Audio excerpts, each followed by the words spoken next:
always good to be back here. It's not so easy to actually get back to filming, but that's another story. Anyway, before I get into the video, which is about a very unique 4mm ANSCHUTZ target rifle and a Sauer target rifle, I thought I'd mention to you that we do have a Patreon component to this channel, which is really important. If you had this channel, you would know how important it is. And on Patreon, which is easy to find, Patreon, it's easy to join. We have different things. It kind of offers a more personal kind of contact with me and the things that Patreon subscribers are interested in. And we also do a Discord where we can exchange ideas, and it's not a bad facility, and I encourage you to join. It's actually good for everybody. I'll probably leave it at that and mention it again next time. Kind of a bunch of things before we get into the target rifles. I picked up this fantastic book, which it was just on Amazon. I've been looking for it for a long time. It's I think it's put out by the Boone and Crockett Club. Maybe you're familiar, maybe you're not, but Selous was one of the early adventurers, and I was talking to a collector friend of mine, and he said this was actually the character, at least on which partly Indiana Jones was based, and I don't know if that's true or not, but that's what I was told. Anyhow, I can't go into the details of the book or else you'll all turn off, but yeah, you could have a read. It's very good. A Hunter's Wanderings in Africa.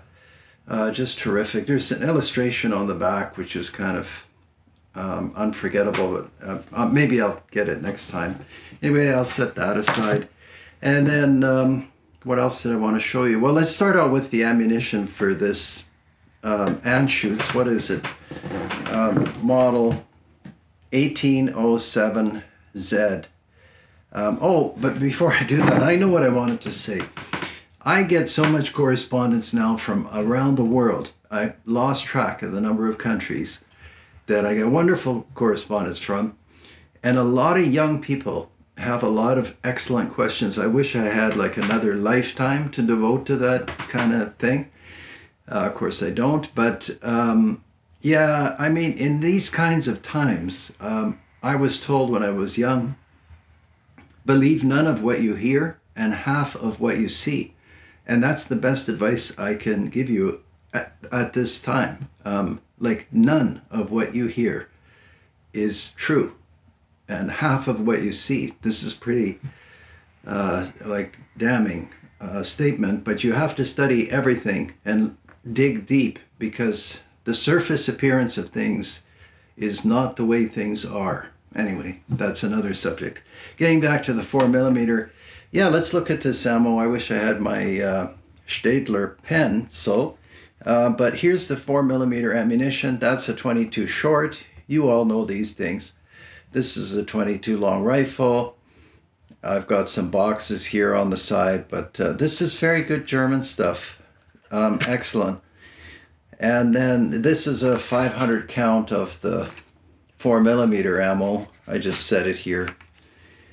You probably have not seen 4mm. And by the way, I have things that I think will astound you.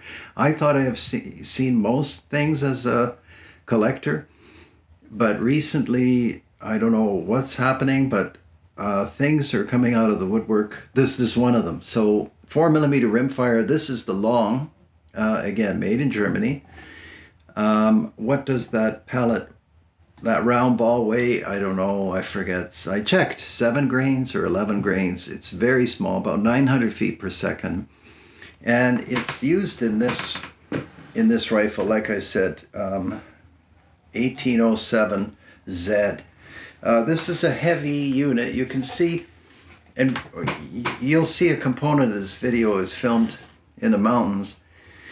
But just to reiterate, there are a whole bunch of awards. I guess whoever was using this won the awards, and then somebody decided it was time to sell. And there are more on this side. And like I said, it's a heavy puppy, but very interesting. It's a single shot, and it has all the features that target rifle shooters would expect. And by the way, I still receive correspondence from Sweden and from Finland, and then a lot of correspondence from Serbia. I love those letters. I haven't heard from Novak yet, but maybe. I'll show you something cool. So here's an adjustable comb. So you just turn a dial and you can switch the comb level and lock it in place. I'll turn that around so you can see how it works. Just in case some of you take up target shooting, which is one of the most interesting and relaxing kind of disciplines. So that puts your cheek in alignment with the sighting equipment, whatever you're using. And these sights are very precise. These are Walders. I have to say, I probably would put some kind of coarser sight on, unless I was in competition shooting. But maybe you'll take this sort of thing up. I'll just drop that box. These people will ask, what are these things? So these are counterweights, because the whole concept is that you remove all shudder, all tremor. You do the breathing thing, and you've got a front sight that can accommodate different, I don't know what you call them, reticles or different shapes of front sights. But the whole rig is remarkable. I especially like this. You'll see me shooting in the hills there. The trigger is exceptionally fine, and even the trigger, you probably can't film this, but the trigger is offset. It's not straight. It's sitting at an angle, so that you literally just have to rest your finger on it and it fires. I don't know, it's a half pound. You have to get used to it. I won't do it, but yeah, so you kind of hunker down, and this hooks up on your shoulder. You can see how that works. And again, I'm fascinated by things, but I'm not an expert at things. I speak from a position of essentially ignorance, but I'm very interested in the people that know how this all comes together and the scores they're able to accomplish. In the hills, I show you that the barrel ends here. It actually ends here, right where I'm gesturing, a little bit lower, and you can see this open groove. So that little round ball that we showed you over there travels up this barrel perfectly and then hits the muzzle. And that's to give you the longer sighting plane. And there may be rules of every kind, I don't know, again, governing the weight and the barrel length. Essentially competitive shooting is a sport or a game. And so there are different rules to equalize things. But the barrel weights give you the proper hang, and there are different things that can be added or subtracted. When I shoot this, I actually completely cheat and just have it sitting on the bench, and it's extraordinarily accurate. But when I say that, usually the target shooters write me and say I don't know what I'm talking about, which of course is true. For me, a good group wouldn't win any award, but it's great for me. And this is something else. Those little holes from that 4mm, which is about 0.177, is something else. There's the loading, in case we don't pick it up in the mountains. But yeah, there's you just drop one round in there, and everything is easy on this rig. There's nothing complicated. So I've always liked this system. This reminds me of a lot of the centerfire rifles like Remington 780L, where you don't have a floor plate. And I like simple things, as I've told you before, and simple thinking too. Yeah, so I guess I have to lock that down by turning it. Yeah, so did we show the other side? We did this. Anyhow, I don't know where you would find one of these, but if you ever did, it would definitely be worth purchasing. It's remarkable shooting something that small, and it's yet not an air rifle. And there are all kinds of things you can do with these if you get one and look at the ammo and think. There wouldn't be YouTube videos or anybody advising you, but it's, yeah, it's something else. And I looked in my Edward Kettner catalog. These are from Germany. I used to get these, and then for a while they were gone. And this is the, what, 94, 95. These are not in there. Well, they wouldn't be in this one, obviously, but I just show them because they're kind of nice looking catalogs, great company, and all kinds of unique products, as you could tell from the cover of especially the first one. So yeah, Kettner, and there was another company I used to buy a lot of stuff from over there, Franconia, and Germany puts out some just amazing hardware, things we wouldn't think of, they think of, and then put into production. I'm not sure still how they do all this, but they do. Okay, the Zauer. So this one, it's kind of an orphan in my collection. I'll probably sell it, but it's again a single shot target rifle. You know, this is Walther aperture sights. I'm wrong. These sights on this 4mm, they're ANSCHUTZ. I got confused, and these are the Walther sights. And actually, I prefer these. And this is in 22 long rifle. Again, very simple to operate, single shot. Nothing spectacular. I like the rib, the dovetail on the barrel, because even though I'm not really a scope shooter, for this particular application, I may put a scope on these. It's just simpler. The thing with the target aperture sights is they're kind of designed to match the target. So if you want to shoot something other than the target, it's a little tricky. But again, you wouldn't know what I'm talking about unless you get a hold of one of these, but I hope I make sense. Anyway, this one, yeah, accuracy way beyond anything the average person can use. And I guess I'll finish up here, but the last thing I'll leave you with is that, and you know, an extremely accurate rifle in the hands of a good shooter can produce those groups that everybody likes to see. But long ago, I learned that actually rifles that are not so accurate are not necessarily undesirable. This sounds funny, but I think it was Jack O'Connor who wrote about it, maybe a couple of other authors like Hatcher. There's kind of a concept that a shooter isn't totally stable, and if the groups he generally shoots are not so small, it can be coincidental but repetitive that they actually hit quite often, because the dispersion of their shots matches the dispersion of a relatively inaccurate rifle. If you can figure that out, that's something, but it's actually true. And I remember the winner of a competition in a particular military setting was not the best shooter. The shots were all over the place, but they were within the target. Anyway, I'll leave it at that, and you can always write me if you have comments about that. And hopefully you find that interesting. Please, like I said, we would definitely appreciate your support on Patreon. And I think that there are some things coming from Patreon. I'm not sure whether we have mugs or what it is exactly, but just some kind of an incentive.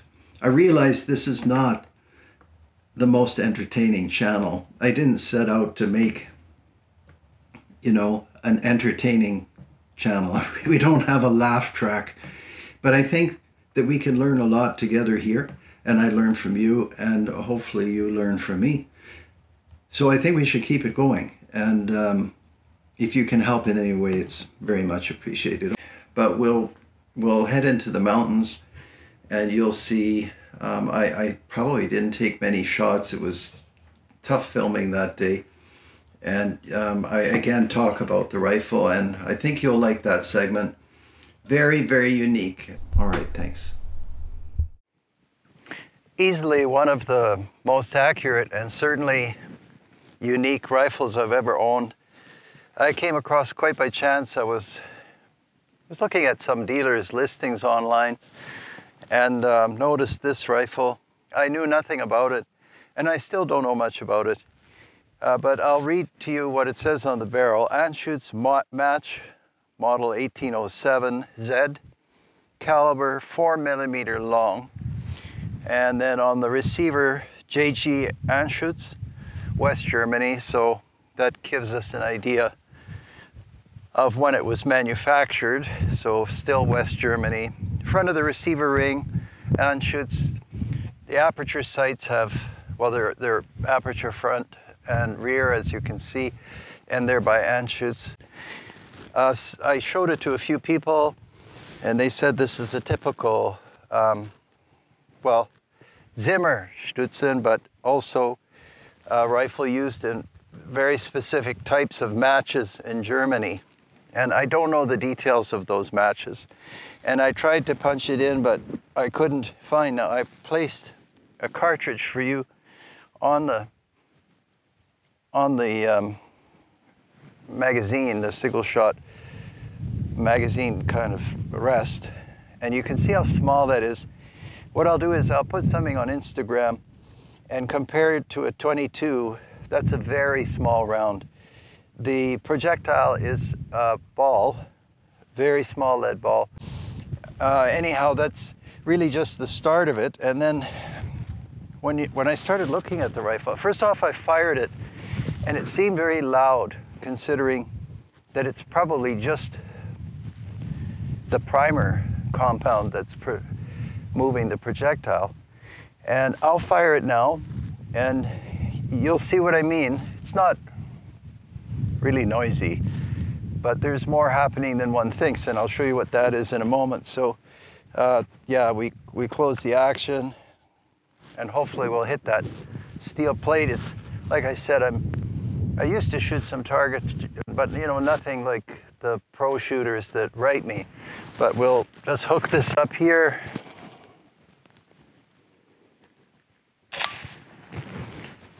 Yeah, so I mean, you heard it impact the steel. There's the empty case. Oh, it fell off. We'll show you in studio. Now here's the cool thing. So the barrel actually ends here, and the rest is kind of, I guess, for the front sight to give you a sight plane, and you can see a groove here. You may not be able to see it here in the mountains, the light, but maybe you can. And you can see some powder residue here. I don't think I can, no, I can't turn the weight. Anyway, the first thing that would occur to anybody is cover that. And so that's what I did. And when I covered it, it becomes virtually silent. But for what it is, remarkable. And if you can find something in that incredibly small 4mm, which is .177, I think I looked up. So similar to an air rifle, but not an air rifle. And I think I looked up the velocity. It's about 900 feet per second. And you know, there are all kinds of things people have told me that I showed this rifle to improve velocity and so forth. But yeah, I thought that's probably something quite unique. And like I said, I didn't know it existed. This is the match action that ANSCHUTZ shooters have won all kinds of tournaments, I think Olympic medals with. Beautiful piece of machinery and also art. And on the bench, I just rest this, and then I don't have to think about the weight, which is considerable. Anyhow, I hope you find that interesting, and I certainly do, and I haven't finished learning about this. I'll keep reading and studying. Thanks for watching, and see you on the next video.